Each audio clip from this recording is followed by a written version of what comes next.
La passion, En un seul. en un seul mot. Oui, je trouve que c'est un festival fabuleux qui a réussi justement à ce que la ville se l'approprie, que toute la population, toute classe confondue, jeunes, vieux, sont heureux de ces journées.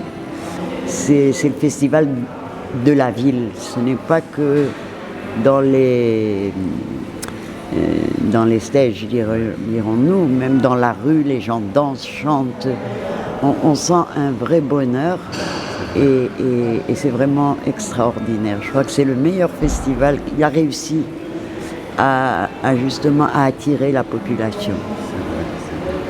Comment je choisis? Je ne sais pas comment je choisis. Comme je dis toujours, peut-être qu'on est choisi parce qu'on a plusieurs idées. Puis il y en a une qui est là, qui devient obsessionnelle et qu'il faut porter jusqu'au bout. Et voilà, bon, c'est des choses qui m'habitent et que j'ai envie d'exprimer. Et donc voilà. Qu'il faut travailler. Il faut beaucoup de travail et toujours essayer de se surpasser. Et beaucoup de patience et d'humilité, c'est pas toujours acquis, mais s'accrocher quand même. Déjà la musique, comme a dit notre intervenant portugais, est quand même un lien extraordinaire. On n'a pas besoin de paroles, on s'entend, on vibre. Et ce qui est merveilleux, c'est que justement, ce festival a donné l'occasion à la musique guinawa qui était réservée à certaines traditions, certaines...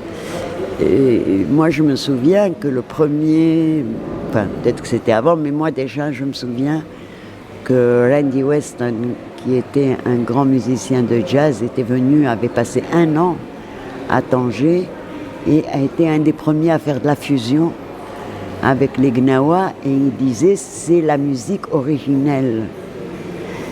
Et donc c'est merveilleux que ce festival donne justement la place au niveau international à ce patrimoine merveilleux que nous avons. Il faut espérer, comme disait Sehartsi dans le panel, il faut parler de région. C'est une région. À nous trois, on est les plus proches finalement. Et donc, il faut espérer qu'avec le sport, la culture prenne aussi sa place pour justement se rapprocher. Parce qu'on est quelque part les mêmes populations, on a immigré d'un côté ou de l'autre à travers les siècles, c'est pas nouveau. Non, je ne crois pas. Sur le coup, il y a la passion, mais après, les gens reconnaissent le meilleur. Là, pour le moment, je fais surtout du documentaire. Je travaille beaucoup sur la culture amazigh. J'ai fait une série sur la musique et en ce moment, je travaille sur l'architecture en terre. Mais moi, chacun a sa méthode, mais moi je travaille dans la complicité. Et j'aime bien qu'on parle du personnage, que l'acteur se l'approprie. Parce que les acteurs sont formidables, mais ils peuvent aller dans tous les sens. Et ils ont besoin eux-mêmes qu'on les dirige. Ça leur facilite le travail, ça leur facilite de travailler en profondeur ce qu'on leur demande. Et nous avons de très bons acteurs, la vérité. Pas toujours bien dirigés, malheureusement. On travaille un peu, surtout à la télévision, on travaille un peu trop vite. Mais bon, les acteurs font ce qu'ils peuvent.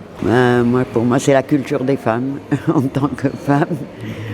Pour moi, c'est une culture...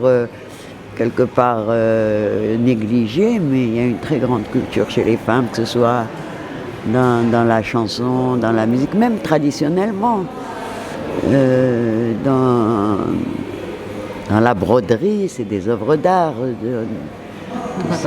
On a tellement l'habitude de voir des broderies, d'entendre chanter qu'on on n'y accorde pas assez d'importance, alors que vraiment, c'est essentiel. Moi, je vois même, par exemple, dans la culture amazigh, ne serait-ce que le tissage des tapis, c'est des œuvres d'art. Donc, à votre avis, elle est toujours la culture pour la femme, elle est négligée, à votre avis, au Maroc? Non, elle commençait à se... D'ailleurs, Fatima Mernissi a beaucoup travaillé, beaucoup justement sur le tissage, sur les femmes. Et elle a une théorie que les enfants des tisseuses sont beaucoup plus intelligents. Bien sûr. Oui, les temps sont durs, mais il faut garder l'optimisme. Merci.